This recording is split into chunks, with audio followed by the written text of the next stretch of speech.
저희가 자동차 순환 매기를 몇 번 했었는데 네. 다 의견이 이거 한 번 돌아올 때 됐다고 얘기했는데 됐단 말이에요. 주식에서 제일 호재는 많이 빠진 거고 제일 악재는 많이 오른 건데 네.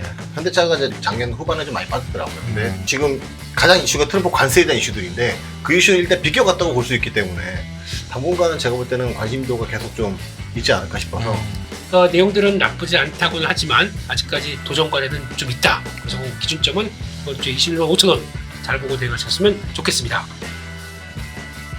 저희가 자동차 순환 매기를 몇 번 했었는데 네. 다 의견이 이거 한 번 돌아올 때 됐다고 얘기했는데 됐단 말이에요. 부장님 자동차 어떻게 해야 돼요? 그때도 괜찮다고 얘기하셨던 게 제 기억이 나는데 이것도 한번 돌 때가 됐다고 얘기하셨었거든요. 그래서 꽤 올랐습니다, 바닥에서 현대차가. 일단 그래도 제가 이제 뭐 참 오늘도 방송 시작하게 된 존경하는 우리 한상희 의원님 존경하는 센터장영호 대표님, 네, 존경하는 승희 씨까지, 영광입니다. 네, 진심입니다. 네, 감사합니다. 일단은, 언제 한번 그냥 1대1로 한번 네. 마련하시죠. 그럼 전 네네. 영광일 것 같습니다. 네네네네. 건의해 볼게요. 네네. 네. 감사합니다.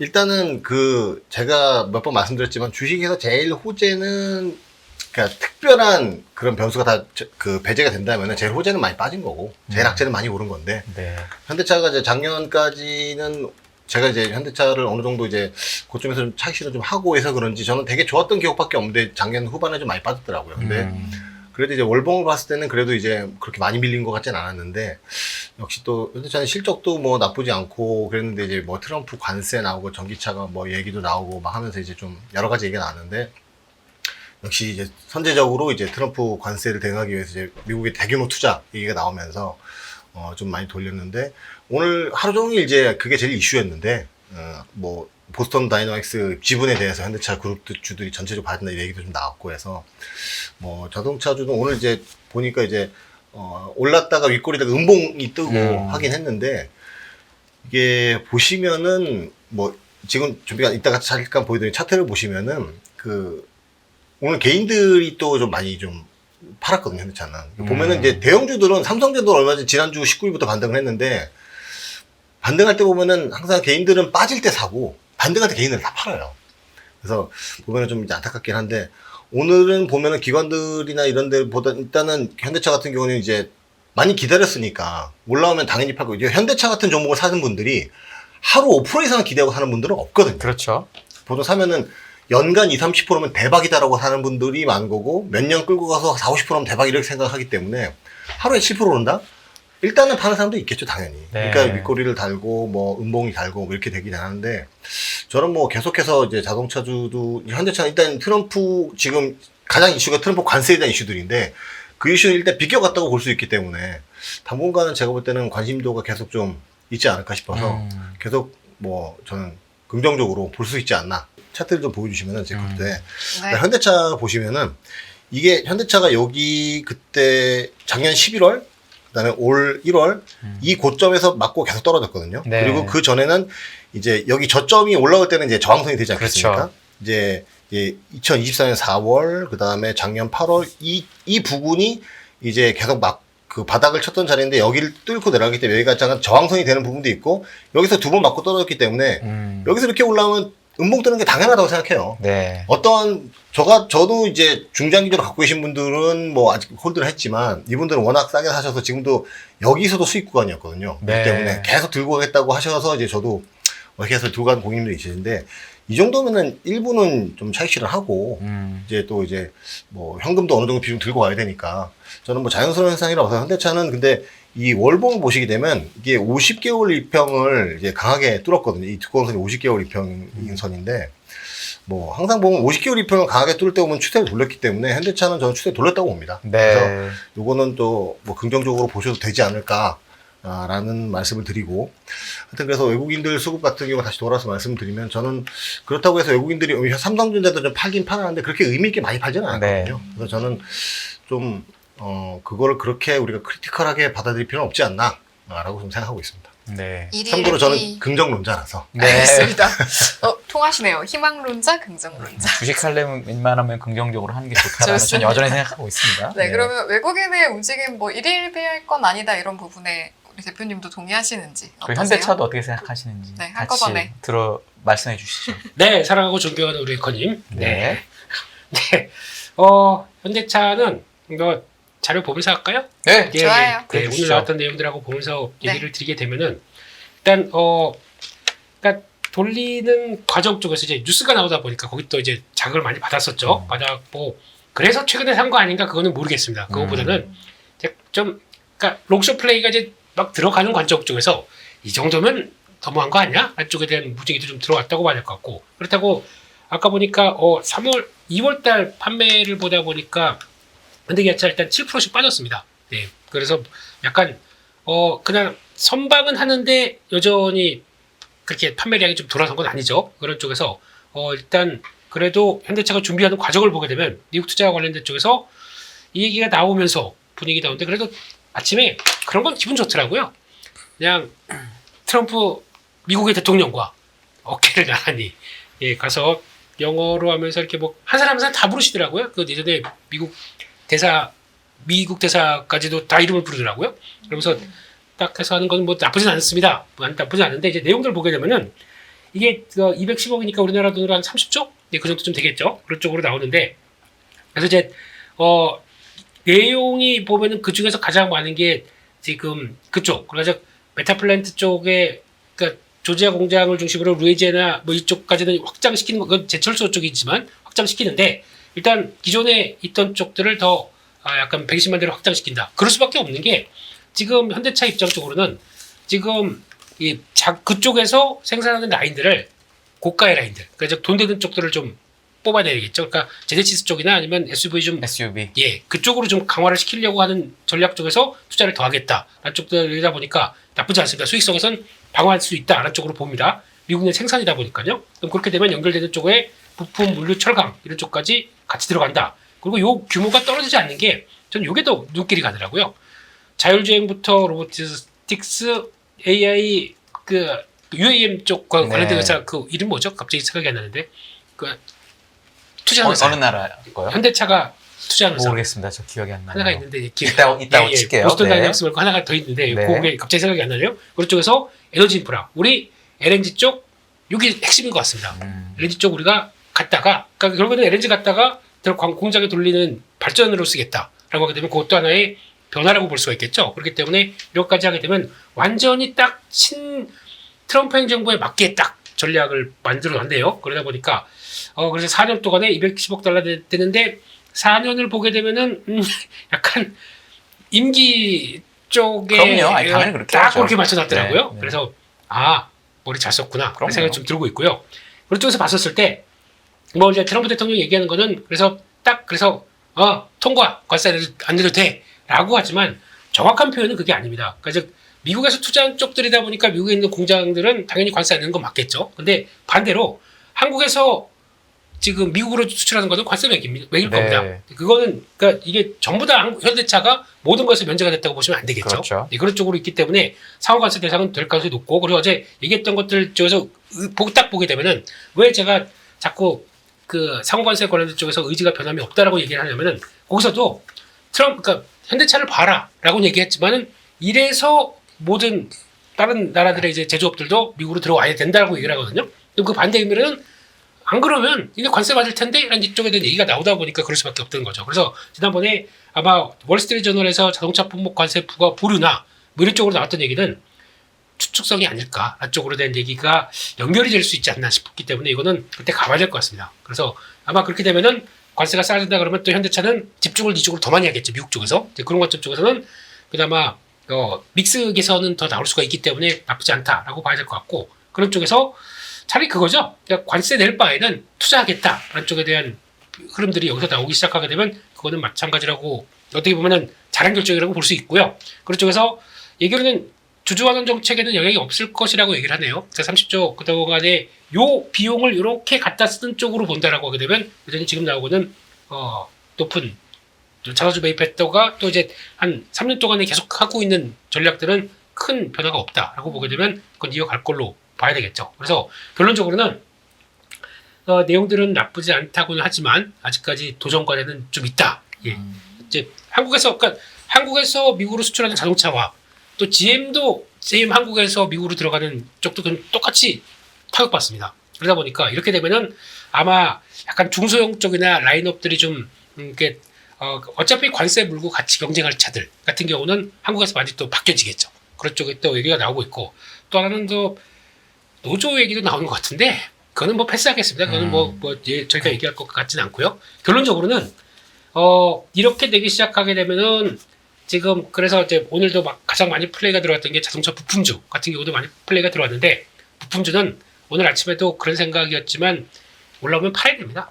매도가 맞는 것 같고요. 정확하게 현대차의 미국 공장과 있는 쪽에 대한 흐름들과 연결을 시킨다고 하더라도 그에 따른 성과를 보기에는 여전히 키는 현대차가 지고 있기 때문에 그런 쪽에서 같이 부품주 쪽에 대한 시각들은 그냥 일단 올라오게 되면 일단은 줄이는 게 맞겠다라고 봐야 될 것 같고 집중은 대형주라는 게 맞을 것 같습니다. 일단은요. 자동차 살 거면 네. 그냥 현대기아차 사는 게 낫다 이 그게 얘기시죠? 예 그렇고 딱 하나만 말씀드리게 되면 현대차는 이번 주 내로 21만 5천 원대 여기 지켜야 됩니다.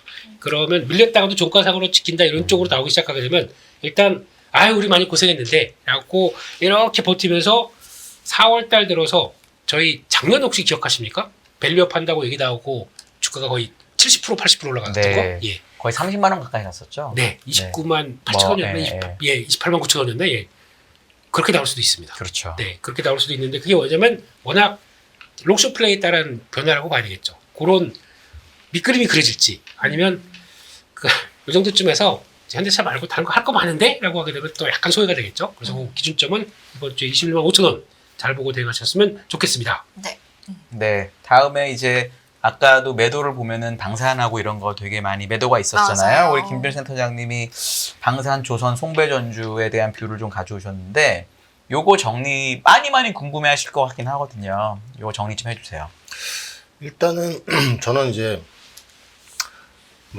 아까 소도 말씀드린 많이 올랐기 때문에 조정과 타이밍이 안 돼. 특히 방사는 하나 에어로스페이스의 유상증자로 인해서 일단은 좀 한 타이밍 쉬어가는 타이밍이 왔다라고 좀 생각을 합니다. 그게 또 상징적 의미가 좀 있다고 보고 물론 이제 그 유상증자 규모나 이런 거에 비해서는 주가가 많이 빠졌다고 볼 수는 없을 것 같아요. 그렇긴 한데 어쨌건 뭐 그런 부분들로 인해서 좀 어느 정도 약간 고점이라기보다는 차익 실현을 볼 수 있는 타이밍이 오지 않았나라고 생각을 하고 있고 그리고 또 이제 그 예전에도 보면은 하나 에어로스페이스가 지금 거의 한 3년 동안 계속 올라왔는데 제가 차트를 잠깐 보여드리면은 주봉으로 좀 늘려서 보면은 이게 적은 것 같아도 이 2024년 4월에 24만 원에서 또 19만 원. 한 달 정도 조정받았고 여기 네. 때도 31만 원에서 또 여기까지 보면은 뭐 한 27만 원. 또 여기서 또 작년에도 보면 41만 원에서 28만 원 이렇게 한 30%씩 조정을 또 받고도 또 가고 했거든요. 그렇죠. 그렇기 때문에 지금 조정받을 타이밍에 좀 온 것 같다라고 보는데 저는 뭐 추세를 깰 거라고 생각하지 않습니다. 왜냐하면 이제 방산 같은 경우는 그 유럽이나 북유럽, 동유럽 그리고 또 이제 동남아시아나 이런 쪽에서 계속 수요가 있기 때문에 물론 이제 특히 독일 같은 경우가 이번에 또 그 재정을 확대하면서 이제 방산이나 이런 쪽에 쓰는 돈에 대해서는 뭐 이제 그 재정 지출에서 제외하겠다 이런 발표도 했었고 물론 이제 걔네 규정을 보면 이제 유럽 걸 우선으로 한다 뭐 이런 얘기도 있긴 한데 이제 뭐 그런 걸로 보면은 이제 그래도 이제 유럽이 이제 생산 설비를 갖추기 위해서 시간이 좀 걸리니까 우리나라 그 제품들을 특히 동유럽이나 북유럽 쪽에서는 좀 중저가 제품들이나 그래도 품질도 좋고 납기도 잘 지키는 우리나라 제품을 좀 사지 않을까라는 생각도 좀 있고 그래서 방산 같은 경우는 계속 좀 저는 모멘텀이 있다고 보기 때문에 일단은 좀 올라서 이제 좀 차익 실현도 나오고 그리고 공매도가 제기가 되게 되면 아울러서 말씀을 드리면은 아무리 그래도 그냥 저희가 상식적으로 생각했을 때는 그냥 뭐 되게 복잡한 이슈일수록 좀 기초적으로 생각하면 좀 편한 생각이 드는데 롱서지 생각했다. 내가 외국계 헤지펀드 매니저라고 생각하면은 아무래도 좀 밸류에이션이 높은 종목에 공매도를 하고 낮은 종목에는 안 하지 않겠습니까? 그런 거 봤을 때는 저는 이제 그래서 저PBR주들 뭐 요즘에 지금 홈플러스 사태 때문에 이제 롯데쇼핑 이마트도 많이 오르고 했는데 네. 한국전력 같은 경우도 그렇고 뭐 마찬가지 삼성전자도 거의 마찬가지 대열에 낄 수 있다고 보는데 그런 종목들은 제가 볼 때 좀 롱 포지션 가져가고 좀 방산조선주나 이런 쪽들은 이제 좀 숏을 가져갈 수 있지 않겠는가라고 개인적으로 약간 그런 생각도 한번 해봤는데 그런 우려도 시장에 좀 있는 것 같고 네. 그런 찰나에 또 유상증자가 나오니까 더 이제 뭐 그런 좀 매도세에 몰린 것 같고 해서 물론 그렇다고 해서 이 추세를 다 깨고 바닥으로 다 내려갈 때까지 막 공매도를 칠 거냐 뭐 그건 아니라고 보고요. 어느 정도 되면 쟤들도 이제 지금 정도 실적이나 향후에 나온 실적이 설명되는 밸류에이션까지 빠지면은 공매를 풀고 이제 쇼커프를 하고 다시 그쪽 롱을 잡겠죠. 그래서 그런 걸로 봤을 때는 어느 정도는 지금 휘어갈 가능성은 충분히 있다라고 보는데, 근데 신규 매수를 하실 분들은 제가 볼 때는 공매도가 좀 재개된 이후에 아까 김민수 대표님 말씀처럼 우리 한번 지켜보고 하는 거고, 그동안 쭉 들고 오셨던 분들은 비중 조절을 좀 하시되 저는 그래도 팔 때는 아니라고 봅니다. 네. 그래서 좀 그렇게 생각을 하고 있고, 그래서 방산, 조선, 특히 또 이제 뭐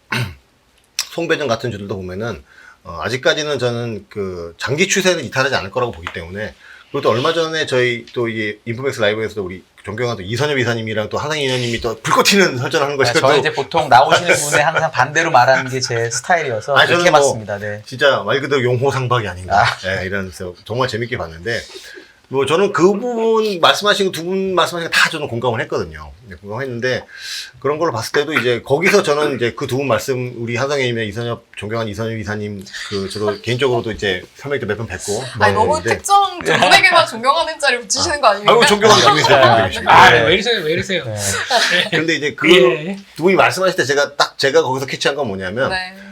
이게 갈 때도 이제는 섹터가 다 가기보다는 특정 종목에 집중하는 게 좋을 것 같다는 말은 저는 좀 동의를 하는 편입니다. 그래서 한상희 의원님 말씀처럼 그 조선도 이제 다 수혜를 받는 건 아니지 않습니까? 다 구란을 만드는 것도 아니고 다 LNG를 하는 것도 아니기 때문에 그런 부분으로 봤을 때는 이제는 좀 그 조선 ETF나 방산 ETF 들고 있었던 분들은 이제는 ETF 포지션보다는 개별 종목으로 가시는 게 맞다고 보고, 예, 그래서 그거 정도는 좀 변화를 주셔야 된다고 보는데, 아직까지는 제가 볼 때는 전체적으로 이 흐름이 다 깨지진 않았다. 다만 좀 감내는 해야 된다. 조정하는 부분이나 좀 지루했던 뭐 지금까지 워낙 숨가쁘게 그렇죠. 가파르게 달려왔기 때문에 그거를 계속 기대하시기에는 좀 그렇지 않다. 왜냐면 미국 같은 경우도 그렇게 계속 국장 탄성 진흥층 얘기하면서 왔는데 올 초에 이게 조정받는 거 보면 미국도 아닌데 우리나라가 속된 말로 용가리 통뼈도 아닌데 계속 갈 수가 있겠습니까? 그래서 조정하는 타이밍이 왔지만 적당히 또 시장을 보면서 그래도 이게 내가 갖고 있던 종목을 많이 수익이 났던 종목을 다 팔아버리면 사실 거의 다시 안 보게 돼요. 네. 그렇기 때문에 일부 비중을 좀 남겨놓으시고 좀 보면서 좀 대응하시는 게 낫지 않나 싶은 측면에서 봤을 때는 저는 방산조선, 송배전 쪽은 조정이 들어갈 수는 있으나 아직 장기 추세가 끝나지는 않았다. 이렇게 좀 결론을 내고 싶습니다. 예. 네, 좋습니다. 이제 방산이든 조선이든 사실 정말 잘 가던 이제 섹터들인데 지금 센터장님 말씀은 뭐 감낼 부분이 있긴 하지만 일부 남겨놓을 정도는 된다. 뭐 이런 말씀이셨거든요. 아마 이제 이렇게 잘 가던 걸 가지고 있다가 또 떨어지면 또 아픈 게 무섭죠. 또 더 빠질까봐. 남달라요. 맞습니다. 네. 그래서 이런 부분들 어떻게 대응해야 할지 대표님 의견도 한번 들어볼게요. 솔직히 지금 갖고 계신 분이 있나요? 알 수 없죠? 야, 알려주세요. 와, 여러분 채팅창으로. 많이 갖고 계실 것 네. 같은데요. 와, 저희 진짜. 고객님은 그 유중 딱 한 날 일단 좀 많이 좀 팔았습니다. 약간 그리고 반등은 수익 많이 오겠지만. 하셨겠네요. 아, 예. 네. 그런데 중요한 거는 저희가 올라오면서 그냥 대부분 이제 저희 매매 특성상 많이 털려 있던 변화일 것 같고 그런 쪽에서 그냥 지금 유증도 개인적으로 그렇게 생각합니다. 유증 진짜 대주주의 횡포. 예, 아유, 네 죄송합니다. 예. 저랑은 뭐 관계는 없습니다. 예, 네. 예, 죄송합니다. 예. 잘 존경하고 살아가는 위원님이시니까 네, 다 이해해 주실 존경하는 거라고 보고 대표님, 네. 거기다가 딱 그리고 그런 거는 좀 많이 그렇습니다. 개인 주주를 생각하는 수적은 많이 좀 약했으니까 그걸 빼고 그냥 이번에 나오는 증자를 본다라고 하게 되면 그래도 회사가 크기 위해서 뭘 하겠다는 전략들은 나쁘지 않다고 봐야 될 것 같아요. 그런 건 있는데 게다가 지금 저희 방산주가 움직일 때 보게 되면 이번에 하나에로스페이스 같은 경우도 한 50만 원대 넘어서 보면서 한 달 반 동안 쭉 움직였던 거는 유럽의 방산주랑 거의 유사하게 움직였다고 생각합니다. 그러면 유럽의 방산주를 본다라고 하게 되면 가장 많이 나온 게 라인메탈하고 탈레스라는 회사지 않습니까? 하나도 탈레스가 있죠. 그게 옛날 삼성 탈레스였는데 그쵸? 이름이 아마 딴 거로 바뀌었을 테크인 겁니다. 인수하면서 예, 같이 예. 했던 겁니다. 그 회사 두 개를 보게 되면 이게 그럼 빠지냐? 안 빠집니다. 고점에서 딱 일단 살짝 조정받고 그냥 버티고 있습니다. 그래서 이게 만약에 다음 국면으로 넘어가기 시작한다 그러면은 하나에로스페이스 같은 경우는 영향을 받을 것 같아요. 그렇게 생각을 하게 되면 아마 이제 그런 이슈가 있다고 하더라도 다시 변화가 올 수는 있는데 저희 이제 공매도 관련된 이슈가 있다 보니까 여기 어떻게 들어오나라고 봐야 될 것 같고 오히려 지금 없으신 분들은 기회가 될 수도 있다고 생각합니다. 기회가 될 수도 있는데 그런 거는 이제 변동폭은 섹터도 그렇고 종목도 그렇고 이제 커질 겁니다. 그거를 좀 얼만큼 변동을 잘 이용을 할 수 있느냐 변동을 얼마큼 잘 탈 수 있느냐 이거 한번 좀 감안하시면서 들어가야 될 단계라고 봐야 될 것 같고요. 기회가 올 수도 있겠다고 보여주고 있고 또 하나는 요즘 보게 되면 되게 특이한 게 JP 모건이 리포트를 매일 씁니다. 디펜스 섹터에 대해서 그리고 머시너리 그 디펜스 쪽은 매일 나오더라고요. 근데 그쪽에서 나오는 게 꼭 빼놓지 않은 게 한국 방산에 대해서 얘기를 나와요. 근데 내용들을 이렇게 쭉 추려보게 되면 결론적으로 어디에 포인트 포커스가 맞추냐면은 한국의 방산 쪽은 만약에 지금 현지화에 성공을 한다라고 하게 되면 이거는 또 하나의 레벨업이 될 수 있는 기회다라고 얘기를 하고 있거든요. 그렇다는 얘기는 지금 현지화라는 얘기는 지금 바이 유로피안이라고 나오고 있는데 거기 가서 우리가 좀 유럽 근처 가가지고 기지 딱 만들어 놓고 세일을 직접 하는 거죠. 그러니까 즉 보따리상이 그러니까 지금 시골에는 아직 만물차 아시죠? 만물차 이거 직접 가가지고 거기서 팔지 않습니까? 그런 것처럼 거기서 기지 만들어 놓고 2차 수조가 나올 수 있는 쪽까지 나온다 그러면 그 하나의 레벨업 되는 과정이다라고 얘기를 하더라고요. 충분히 이해가 됩니다. 그렇게 되기 시작하게 되면 또 다른 변화가 될 수가 있겠죠. 그렇게 되면은 아마 그거는 또 유럽 영내에 있다 보니까 바이유로피안 조건에 맞습니다. 그렇게 되는 과정 쪽에서 이번에 증자를 하는 것들도 뭐 조인트 벤처나 아니면 생산 기지 쪽이 그렇게 간다. 그건 이해를 할 만합니다. 그렇게 되면은 또 하나의 레벨업이 될 수는 있는데 이건 이제 투자 아이디어고 막상 시장의 변화가 어떻게 들어오는지에 따라서 변동성을 탈 준비도 하는 것도 좋지 않을까 생각도 하고 있습니다. 좀 현금화하는 게 맞다라는 걸로 제가 지금은 이제 현금화하는 게 맞다고 전 들리는데요. 지금 이 단계에서는 못 들어갑니다. 그렇다는 말씀이시죠. 지금은 못 들어갔다가 이제 어떻게 나오나 하고 보고 음. 그런 쪽에서 약간 또 시장에서 그러면 그런 거 있잖아요. 근데 또 방산 그렇게 오르더니 기사가 이제 내용 제목이 그럴 겁니다. 방산 그렇게 오르더니 아니 이틀 만에 뭐 15% 뭐 이런 식으로 그래서 방산 이제 다 던지나 이런 내용들 그럴 때 사야 된다는 거죠? 그런 내용은 오히려 사는 얘기로 들립니다. 그렇죠. 네. 네, 알겠습니다. 알겠습니다. 이 내용도 한번 여쭤봐야 되는데 저희가 일부에 이제 미국 이야기하면서도 시기별 전략 그 끝에는 결국에 중국이 있단 말씀을 또 유신익 박사님이 하고 가셨는데 마침 김혜주 대표님이 가져오신 게 미국, 중국 선박해운 규제안에 대한 부분 가져오셨거든요. 일단은 정리해 주신 내용 듣고 또 시장에는 어떤 영향을 끼칠지까지 또 함께 다뤄보는 시간 갖도록 하겠습니다. 네, 바로 연결하시면 존경하고 사랑하는 앵커님 좀 쉬었다 이렇게 하시면 안 될까요? 하지만 하겠습니다. 예, 지키면 해야죠. 그래서 미국이 중국의 선박해운 규제안이 이제 또 오늘입니다. 오늘 밤 미국의 USTR 대표부와 청문회 공청회가 열립니다. 그런 쪽에서 일단 지금까지 나온 거를 쭉 종합을 해보게 되면 일단 요거부터 볼까요? 예, 그러면 지금까지 방침은 해운사는 중국의 국가에 기반을 두고 있어야 되고요. 예, 중국의 해운사에 있으면 안 됩니다. 게다가 중국 선박이 그 중에서도 25% 미만을 갖고 있어야 됩니다. 그렇게 돼야 그리고 또 2년 동안 중국 조선소의 주문이나 인도가 예정되어 있지 않아야 됩니다.